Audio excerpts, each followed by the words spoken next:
નમસ્તે વિદ્યાર્થી મિત્રો, ધોરણ 9ના સામાજિક વિજ્ઞાન વિષયની અંદર આપનું સ્વાગત છે. તો આપણે 13મા ચેપ્ટરની ચર્ચા કરીએ છીએ બરાબર, છેલ્લા 2 લેક્ચરથી. તો આજે થોડીક આગળ ચર્ચા કરશું.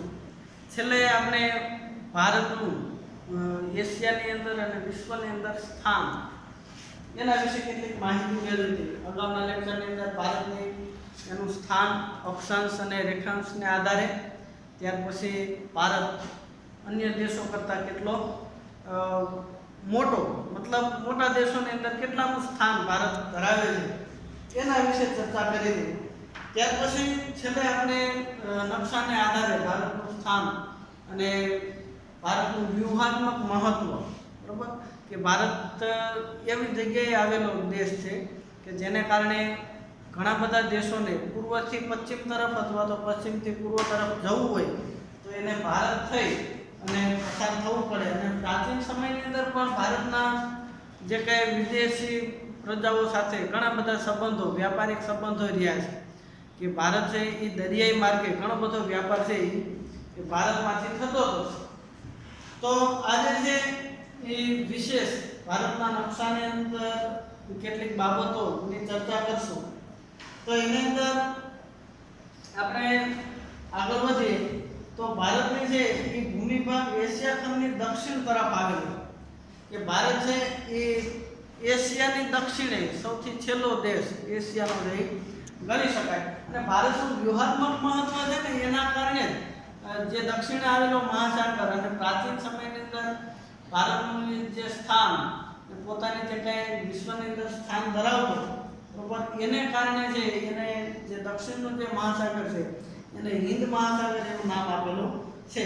એને ઇંગ્લિશની અંદર ઇન્ડિયન ઓશન, બરાબર, ઇન્ડિયન ઓશન એવું નામ આપેલું. તો એને કારણે હિન્દ મહાસાગર નામ પડેલું છે. ભારતની ઉત્તરની અંદર વિશાળ છે એ સેંકડો કિલોમીટર લંબાઈની, લગભગ 2400-2500 કિલોમીટર જેટલી લંબાઈની જે પર્વતમાળા આવેલી છે. તો સામાન્ય રીતે પર્વતમાળા છે એ પામીરની ગ્રંથિ, પામીરની ગાંઠ તરીકે જે ભારતથી ઈશાન તરફ આવેલી છે અને એમાંથી આ હિમાલય પર્વતમાળા છે એ આવા પ્રકારે વિકસેલી, બરાબર, 3 પર્વતમાળાઓ છે જે ચાપ આકાર, ચાપ એટલે લાઈટ ચાલુ કરવાની નહીં, વર્તુળની ચાપ, બરાબર, લાઈટ ચાલુ કરવાની એને સ્વિચ કહેવાય અથવા બટન કહેવાય, આપણે ચાપ કહીએ. ચાપ એટલે વર્તુળ, બરાબર, અહીંથી આમ ઉપરથી આમ વર્તુળ દોર્યું હોય તો એ ચાપ કહેવાય. તમને ખબર હોય ગણિતમાં રચના દોરવા માટે, દાખલા તરીકે પરિકર હોય તો એ કે અહીંથી આમ ચાપ દોરો, એ ચાપ કહેવાય. તો આ જે પર્વતમાળા છે એને ઉપરથી કોઈ આમ ચાપ મારી હોય વિશાળ, તો એ ચાપ આકાર છે. તો એ ચાપ આકાર છે એ પર્વતમાળા છે એ ઉદ્ભવી છે. એ પર્વતમાળા કેવી રીતે ઉદ્ભવી એનું આપણે આગળ છે એ ચર્ચા કરશું, એની જ્ઞાન મેળવશું. તો આ જે 3 પર્વતમાળા આવેલી, ઉપરની પર્વતમાળા બૃહદ હિમાલય, નીચેની મધ્ય હિમાલય અને શિવાલિક રીતે કરી. પણ એ ક્યાંક ક્યાંક તૂટક છે, ક્યાંક સળંગ છે, એવી રીતે છે. તો ઉત્તર છે એની અંદર ઉત્તર દિશાની અંદર વિશાળ લાંબો છે એ પર્વતીય વિસ્તાર છે. આ બાજુ આરાકાનીઓમાં નાગા, મુસાઈ, બરાબર, એ બધી પર્વતમાળાઓ છે. ત્યાર પછી ગાઢ જંગલો આવેલા છે. કે ભારતની અંદર પ્રાચીન સમયથી આવવા માટે ફક્ત આ એક રસ્તો હતો. અહીંયા સિંધુ નદી હતી, વિશાળ થરનું રણ હતું, બરાબર. તો એના માટે આ કેટલીક બાબતો, અહીંયા જે ખૈબર ઘાટનો રસ્તો આવે, ખૈબર ઘાટ જે 2 પર્વત વચ્ચેની જગ્યા, એ રસ્તે થઈ સિંધુ નદી ઓળંગી અને પછી જે ભારતની અંદર આવી શકાતું. તો એના માટે જે પ્રાચીન સમયની અંદર ભારત છે એ રક્ષક તરીકે હિમાલય છે એ ઊભો હતો. અને આ ઉપરાંત કેટલીક જે કુદરતી બાબતોને કારણે આપણા દેશનું રક્ષણ થયેલું છે. છતાં ઘણા બધા લોકો છે એ ભારતની અંદર આવ્યા છે. મોટે ભાગે ભારત છે એ દરિયાઈ માર્ગે છે એ વેપાર કરતો હતો. જમીન માર્ગે પણ થતો વેપાર, પણ જમીન માર્ગે જે લાંબો સમય, એ સમયે પરિવહન યાતાયાતની સુવિધા નહોતી. તો એના માટે છે એ જળમાર્ગ છે એ સસ્તો અને સારો ગણાતો, ઝડપી. ત્યારે જળમાર્ગ છે એ વાર લાગી, બરાબર, ત્યારે જળમાર્ગ છે એ ઝડપી ગણાતો. જમીન માર્ગે વાર લાગતી, કારણ કે સાધનો લઈ જવા એના માટે જે કાંઈ બળદગાડા કે જે કાંઈ એના પરિવહનના ઘોડા ગાડી કે એના દ્વારા જે વસ્તુઓ લઈ જતા, તો એ વસ્તુઓ લાંબા સમય સુધી એને પરિવહન કરવું પડે. રસ્તાની અંદર લૂંટારાઓનો ભય રહે. આ ઉપરાંત અલગ અલગ જગ્યાએ એમને કર ભરવો પડે, રાતવાસો કરવો પડે, તો ખાવા પીવાની વ્યવસ્થા. ત્યાર પછી રસ્તાની અંદર કુદરતી આપત્તિઓ આવે, વરસાદ પવન આશે, તો એ બધી બાબતોને કારણે એટલી બધી સુવિધા નથી, એમ છતાંય જમીન માર્ગે વ્યાપારો થતા અને જળ માર્ગે વ્યાપાર થતા. તો આવક જાવક માટે કેવળ ઊંચાઈ પર્વતીય વિસ્તારો, બરોબર મેં કીધું એ પ્રમાણે ઘાટ માટે શક્ય હતો. અને દક્ષિણ બાજુ છે આ બાજુ શું આવશે? બંગાળની ખાડી અને આ બાજુ અરબ સાગર.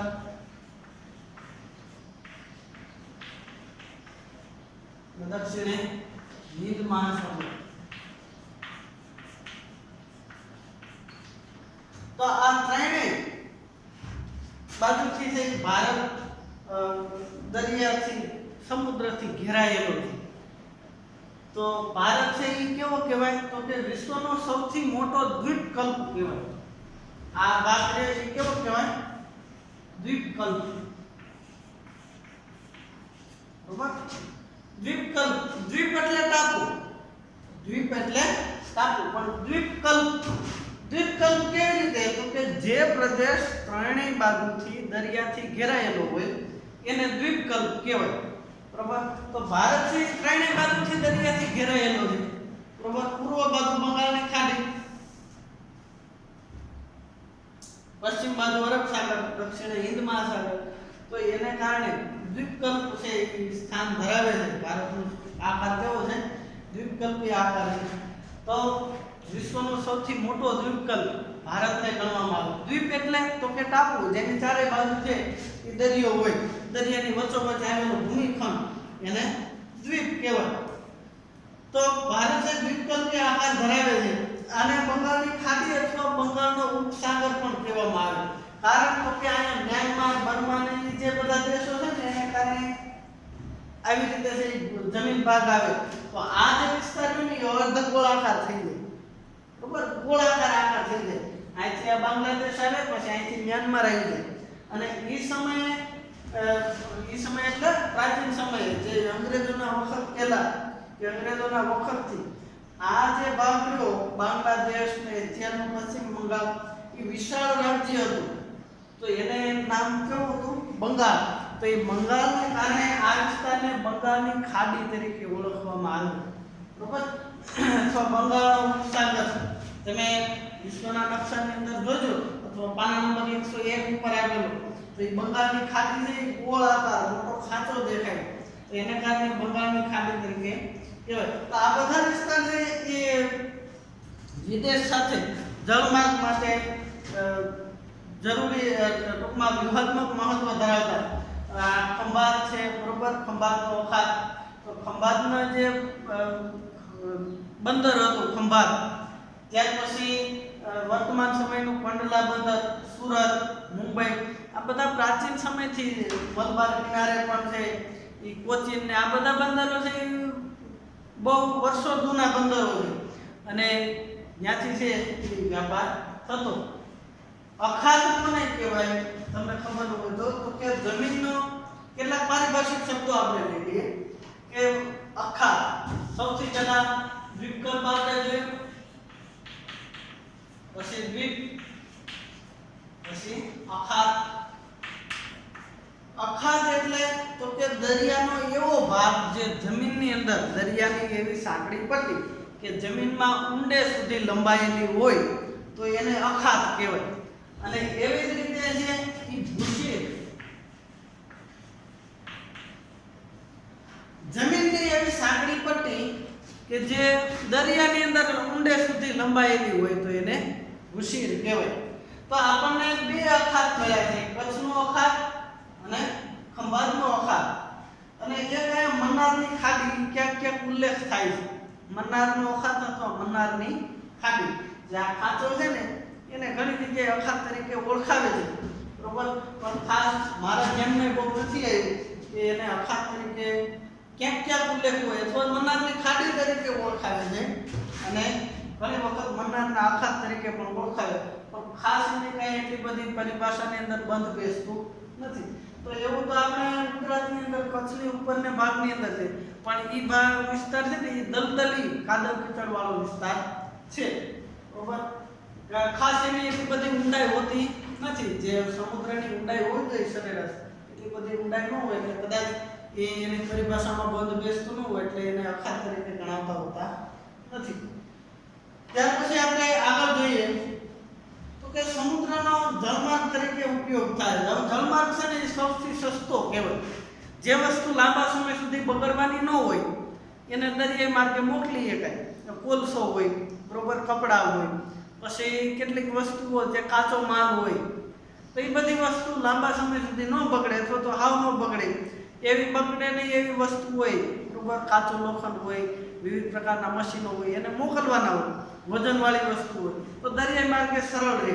બરોબર, દરિયાની અંદર સ્ટીમરોની અંદર ઘણા બધા ભારે વજન હોય તો એમ છતાં છે વિના અવરોધે છે એનું વહન થઈ શકે. બીજું દરિયાઈ માર્ગ છે એ ખુલ્લો હોય. ત્રીજી વસ્તુ કે આપણા જે કાંઈ પૃથ્વીનો ગોળો છે એની અંદર 29% ભાગ જમીન છે, 71% પાણી છે. એટલે મોટા ભાગના દેશોને દરિયા કિનારો મળેલો છે. તો એને કારણે દરિયાઈ માર્ગ ચારે તરફ ખુલ્લો હોય. એમાં તો કાંઈ હોતું નથી. રસ્તો હોય તો એમ થાય કે ભાઈ રસ્તે ચાલવું પડે, ઓહો પર્વત આવ્યો તો પર્વતને આમ ફરીને જવું પડે. તો દરિયામાં પર્વત આવવાનો નથી. દરિયામાં પર્વત ન આવે તો ચારે દિશામાં ખુલ્લું હોય એટલે વાહન છે એ ચલાવી શકાય. ત્યાર પછી એનું રિપેરિંગ કામ ન આવે. બરોબર, કે દરિયામાં ખાડા પડી ગયા તો ખાડા પૂરવા દો, રસ્તામાં ખાડા પડી જાય તો એ પૂરવા પડે. તો આવી બધી બાબતોને કારણે દરિયાઈ માર્ગ છે એ સસ્તો અને સરળ છે ગણી શકાય. જમીન માર્ગ પર્વતીય અવરોધથી ઘેરાયેલો હોવા છતાં બહારથી આગમન માટે સાંસ્કૃતિક તત્વોને આપણે સ્વીકાર્યા અને ભારતીય સમાજમાં ભળી ગયા. તો કે દરિયાઈ માર્ગે ઘણા બધા લોકો ભારતની અંદર આવ્યા, એની અંદર રહ્યા, આપણા દેશની અંદર કેટલાક લૂંટીને જતા રહ્યા. એમ છતાં જે કાંઈ વિદેશી પ્રજાઓ આવી તો એ કેટલાક કાયમી વસવાટ માટે આપણા દેશની અંદર રહ્યા, આપણે એમને સ્વીકાર્યા છે. તો ભારત છે એ પૂર્વ ગોળાર્ધની અંદર મોકાનું સ્થાન ધરાવે, એ આપણે કાલે ચર્ચા કરી. જે પ્રાચીન કાળમાં પરસ્પર વિકસાવવામાં આવેલા સમુદ્રનું મહત્વપૂર્ણ યોગદાન રહ્યું છે. હિન્દ મહાસાગર શીર્ષ સ્થાને ભારતને હિન્દ મહાસાગર છે એના ઉપરના ભાગે ભારત આવેલો છે. બરોબર, આપણે 10મા ધોરણની અંદર જે વિષ્ણુ પુરાણનો શ્લોક આવ્યો એના આધારે હિમાલયથી દક્ષિણે હિન્દ મહાસાગરથી ઉત્તરે જે પ્રદેશ આવેલો એને ભારત તરીકે ઓળખવામાં આવે. વિષ્ણુ પુરાણના શ્લોકની અંદર ઉલ્લેખ છે. તો પૂર્વની અંદર આફ્રિકા, પશ્ચિમ એશિયા, દક્ષિણ એશિયા અને દક્ષિણ પૂર્વ એશિયાના દેશો આ બધા જે કહે છે એ સમુદ્ર માર્ગે જ્યારે વ્યાપાર કરે તો એને ભારત થઈને પસાર થવું પડે. તો ભારતના જે વિદેશો સાથે પ્રાચીન સમયથી ઘનિષ્ઠ સંબંધો રહેલા છે. આ ઉપરાંત પ્રાચીન સમયની અંદર ભારતની જે કાંઈ વિવિધ તકનીકી હતી, બરોબર, માટીના વાસણો બનાવવાની હોય કે તાંબુ પીગાળવાનું, લોખંડ પીગાળવાનું હોય, એની ગણિતની પદ્ધતિઓ હોય. ત્યાર પછી ડાક્ટરી સારવાર, આયુર્વેદિક પદ્ધતિઓ હોય. આ બધાની અંદર ભારત છે આગળ પડતું બીજી પ્રજાઓ કરતા, બીજી સંસ્કૃતિઓ કરતા આગળ છે હતું. એટલે ભારતના સંબંધો ઘણા બધા દેશો સાથે હતા. હિન્દ મહાસાગરમાં કોઈ પણ દેશની તટીય સીમા ભારત જેવી નથી. કારણ કે ભારતની જે તટીય સીમા છે એ વિશાળ અને દરિયાની અંદર ઊંડે સુધી લંબાયેલી વિશિષ્ટ જેવો આકાર ધરાવે, દ્વીપકલ્પી આકાર ધરાવે, 7516 કિલોમીટર. બરોબર, નહીંતર આમ સીધું હોત તો દરિયા કિનારો કેટલો મળે? દરેક આમ તો થોડો મળે. માત્ર ગુજરાતની જો આકાર જુઓ તો એને 1600 કિલોમીટર દરિયા કિનારો. અને આ જે લંબાયો જે ભૂજીલ જેવો આકાર છે એને કારણે વિશાળ અને લાંબો દરિયા કિનારો મળ્યો છે. તો એ આપણા માટે ખૂબ જ ફાયદાકારક કહેવાય. કારણ કે દરિયા જે કાંઈ પેદાશો છે એની અંદર પણ આપણો મહત્વનું દરિયાઈ પેદાશોની જે નિકાસ કરીએ, માછલીનું ઉત્પાદન કરીએ તો એની અંદર ભારત છે એ આગળ પડતું સ્થાન ધરાવે છે. ત્યાર પછી ભારતના મહત્વના સ્થાનને કારણે જે નીચે હિન્દ મહાસાગર આવેલો એને હિન્દ મહાસાગર એવું નામ આપેલું છે. ત્યાર પછી આંતરરાષ્ટ્રીય જળમાર્ગોની અંદર ભારતનું સ્થાન મહત્વનું 1869 ની અંદર સુએઝ નહેર આપણે છેલ્લા લેક્ચરની અંદર વાત કરી કે સુએઝ નહેરનું ખોદકામ થયું એને કારણે ભારત અને યુરોપ વચ્ચેનું છે એ 7000 કિલોમીટર બરોબર નહીતર તો આખો આફ્રિકા ખંડ ફરવા જવું પડતું.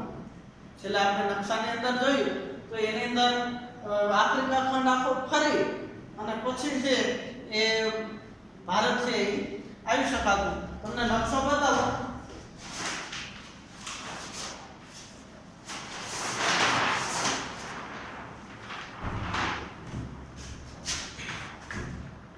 નકશાની અંદર કદાચ પ્રકાશ આવતો હોય તો એમ છતાંય ધ્યાન દેવાનો પ્રયત્ન કરજો અથવા તો તમારી પાસે દુનિયાનો નકશો છે એની અંદર જોજો કે આ જે ભાગ છે ભારતથી આ યુરોપ છે. આટલો ભાગ યુરોપ છે બરોબર. હવે ભારતથી યુરોપ જવું હોય અથવા યુરોપથી ભારત આવવું હોય તો અહીંયા સુએઝ નહેર આવેલી છે. અહીંથી આ બ્લુ કલર તમને કદાચ દેખાતો હશે બરોબર. તો એ અહીંથી છે એ આ ભાગ છે એ ઊંટ દ્વારા પરિવહન થતું અને અહીંથી યુરોપ છે એ પહોંચી શકાતું. પણ સુએઝ નહેર ખોદી બરોબર સુએઝ નહેર ખોદી અને આ ડાયરેક્ટ છે એ બે સમુદ્રને છે જોડી દેવામાં આવ્યા. ત્યાર પછી જે આપણે છેલ્લે ઇસ્તંબુલની વાત કરી તો ઇસ્તંબુલનું પતન થયું ત્યારે યુરોપની જે પ્રજાઓ હતી બરોબર કોન્સ્ટેન્ટિનોપલનું પતન થયું બે હરખા છે બરોબર. ઇસ્તંબુલ કયો કે કોન્સ્ટેન્ટિનોપલ તો એનું પતન થયું એટલે આ લોકોના જે યુરોપની પ્રજાને છે એ વ્યાપારનું કેન્દ્ર બંધ થઈ ગયું. તો એ લોકોએ વાસ્કો દ ગામા છે એ આખો આફ્રિકા ખંડ ફરી આ માડાગાસ્કર અને આફ્રિકા મોઝામ્બિકની વચ્ચે થઈ અને ભારત પહોંચ્યો બરોબર. તો આ જે વિસ્તાર છે આખો 7000 કિલોમીટર એને ફરવા જવું પડે અને ત્યાર પછી છે એ ભારત પહોંચી શકાય. તો એને કારણે સુએઝ નહેરને કારણે લાભ એ થયો કે એનાથી જે એ 7000 કિલોમીટરનું ભારત અને યુરોપ વચ્ચેનું અંતર ઘટી ગયું. અહીંયા તમે નકશાની અંદર જુઓ તો અહીંયા સુએઝ નહેર આપેલી છે નકશાની અંદર બરોબર. તો ભારતનો જે કાંઈ પ્રાચીન સમયની અંદર વ્યાપાર હતો એ આ રસ્તે થઈ અને આ સુએઝ નહેર છે ત્યાં સુધી વાહનમાં જતા અને ત્યાર પછી અહીંથી છે આ જે જમીન વિસ્તાર આવે ત્યાં સામાન ઊંટ ઉપર લાદવામાં આવતો અને ત્યાર પછી ફરી વખત અહીં જે દરિયો આવે ત્યાં જે ફરી વખત વાહનની અંદર લાદવામાં આવતો. સમય વધારે લાગતો પણ એમ છતાંય એ સસ્તો અને સરળ ઉપાય એ સમય હતો. અને ત્યાર પછી ઇસ્તંબુલનું પતન થયું કોન્સ્ટેન્ટિનોપલનું પતન થયું એટલે જે આ ભાગ છે આ યુરોપ લખેલું પીળા કલરનું તો ત્યાંથી છે એ સાહસિકોએ છે શરૂઆત કરી અને આ ભાગે થઈ અને ભારત પહોંચતા. આ જે લાલ જે ટપકું છે માડાગાસ્કરની વચ્ચે થઈ અને ભારત પહોંચતા. તો એમાં ઘણા બધા વર્ષો લાગી જતા અને ઘણો સમય લાગતો. ઘણી બધી મુશ્કેલીઓનો સામનો કરવો પડે. રસ્તાઓમાં દરિયાઈ તોફાન આવે બરોબર વરસાદ આવે મોટી મોટી સમુદ્રી લહેરો આવે વાહનો મજબૂત હોવા જોઈએ બરોબર ખાવા માટે અનાજ પાણી આ બધું ઘણું બધું જોઈએ. તો એના માટે એ મુશ્કેલી ભર્યો હતો એટલે સુએઝ નહેર 1869માં બનાવી અને એને કારણે ભારત અને યુરોપ વચ્ચેનું અંતર ઘટી ગયું છે. ત્યાર પછી ભારતના જળમાર્ગ પાસેથી પસાર થઈ અને ઇન્ડોનેશિયાની મલાક્કાની સમુદ્ર ધુનીમાંથી પસાર થઈ અને છે એ પેસિફિક મહાસાગર પાસ કરી અને કેનેડા અને અમેરિકા પહોંચી શકાય. સમુદ્ર ધુની નવો શબ્દ આવ્યો સમુદ્ર ધુની. સમુદ્ર ધુની અથવા સમુદ્ર ધુની તો કે બે જમીન હોય બે જમીન ખંડ એની વચ્ચે દરિયાઈ કુદરતી કેનાલ બરોબર બે ભૂમિખંડની વચ્ચે જોડનારી દરિયાઈ પટ્ટી બે દરિયા જે જોડાયેલા હોય કુદરતી કેનાલથી એને સમુદ્ર ધુની કહેવાય. તો અહીંયા તમને દેખાય છે આ શ્રીલંકા છે અને ભારત અને શ્રીલંકાની વચ્ચે એ પાલકની સમુદ્ર ધુની કેવી પાલકની સમુદ્ર ધુની તરીકે ઓળખાય. તો જે મલાક્કાની સમુદ્ર ધુની છે બરોબર ઇન્ડોનેશિયાની મલાક્કાની સમુદ્ર ધુની એ છે એ અહીંયા આવશે બરોબર. આ ભાગની અંદર થઈ પસાર થઈ અહીંથી પેસિફિક મહાસાગર આવી જાય અને ત્યાંથી કેનેડા અને અમેરિકા પહોંચી શકાય.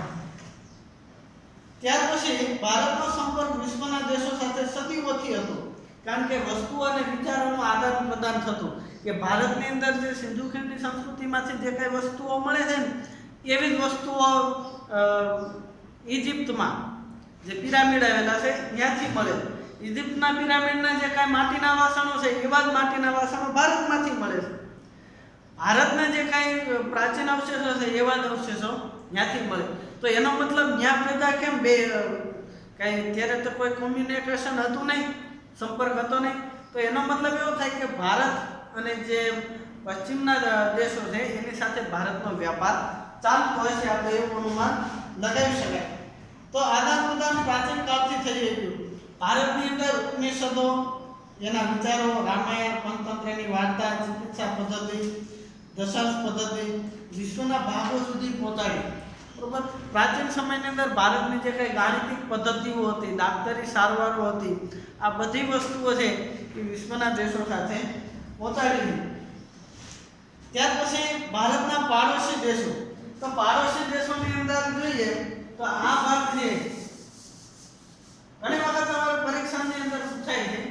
એના માટે જે હું તમને પહેલા દિશા લખી દઉં જેને કારણે તમને ખ્યાલ આવે.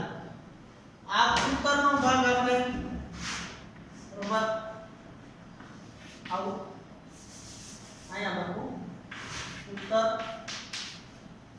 આ ભાગ દક્ષિણ, પૂર્વ કઈ બાજુ લખું બરોબર, જમણી બાજુ પૂર્વ, ડાબી બાજુ પશ્ચિમ. હવે આપણે દેશ લખીએ. જ્યારે પણ પરીક્ષાની અંદર પૂછાય કે ભારતની ઉત્તરમાં, પૂર્વમાં, પશ્ચિમમાં, ઈશાનમાં કયો દેશ આવેલો, તો સૌથી પહેલા તમારે મગજની અંદર ભારતનો નકશો તૈયાર કરવાનો અને એની અંદર પાડોશી દેશ ગોઠવી દેવાના અને ગોઠવ્યા પછી એનો જવાબ લખી નાખવાનો. એમાં એનો મજા આવે તો સરસ મજાનું નાનકડું રફ કામ કરવાનું. બરોબર. જેવો મજા આવે એવો નાનકડો એવો દેશ ભારતનો નકશો બનાવી અહીંયા પાકિસ્તાન, અફઘાનિસ્તાન, ચીન એમ લખી નાખવાનું એટલે ખ્યાલ આવી જાય. તો સૌથી પહેલા આ ભાગથી ચાલુ કરીએ તો પાકિસ્તાન, પછી અફઘાનિસ્તાન,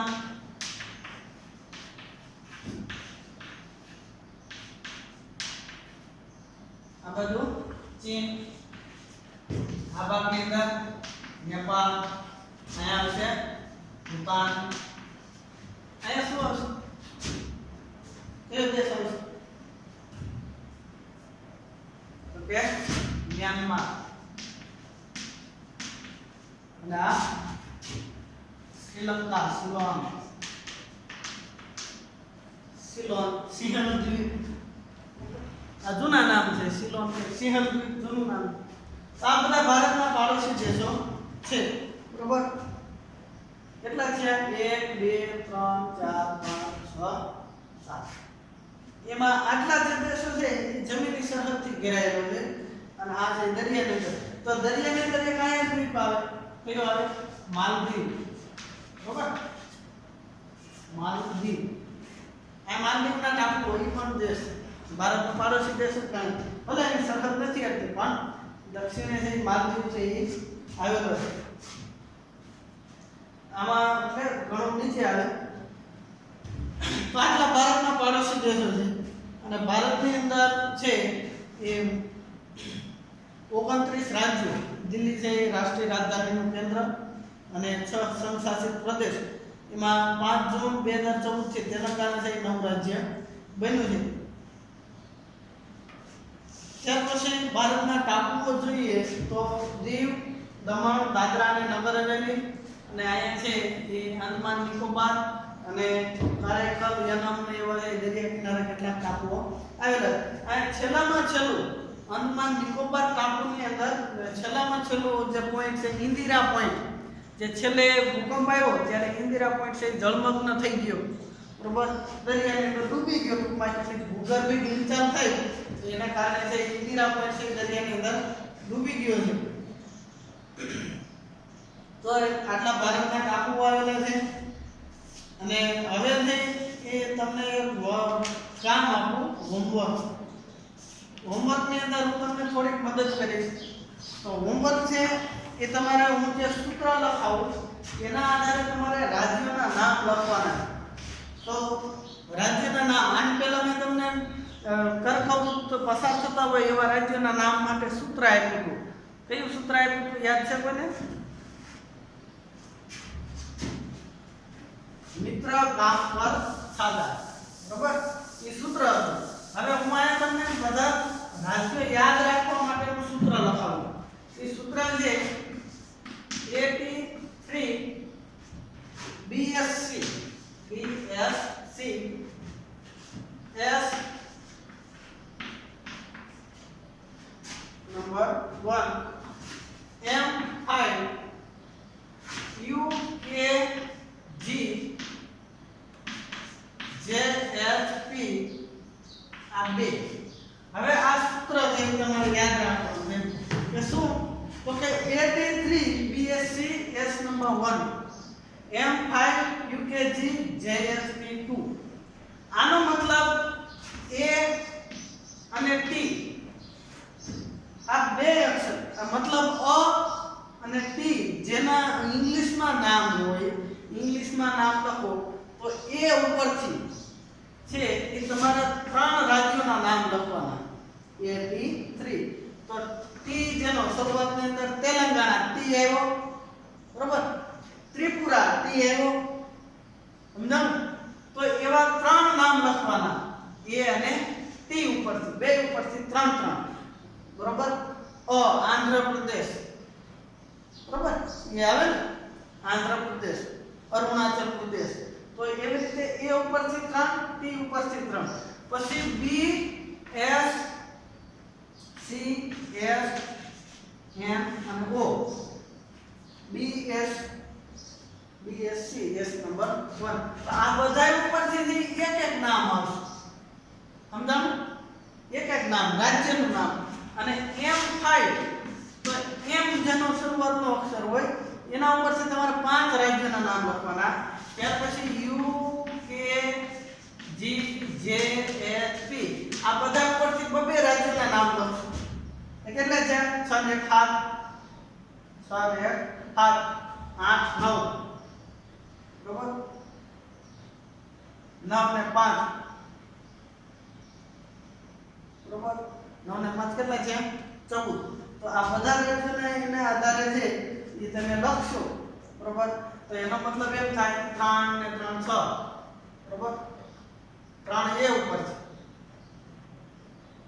એટલે 3 ને 3 6 7 8 9 10 11 12, બરાબર? 13 14 15 16 17 18 19 20 21 22 23 24 ને 5 કેટલા થાય? 29 થઈ ગયા? થઈ ગયા ને? 29 રાજ્યો ને સંશાસિત પ્રદેશ. તો એના આધારે છે તમારે આ આખું વર્ક કરવાનું કામ, તમારું હોમવર્ક, બરાબર? બધા રાજ્યોનું નામ લખી આવી રીતે સૂત્ર લખી અને સામે રાજ્યોના નામ, બરાબર? અને WhatsApp થી કરી દેજો. અસ્તુ.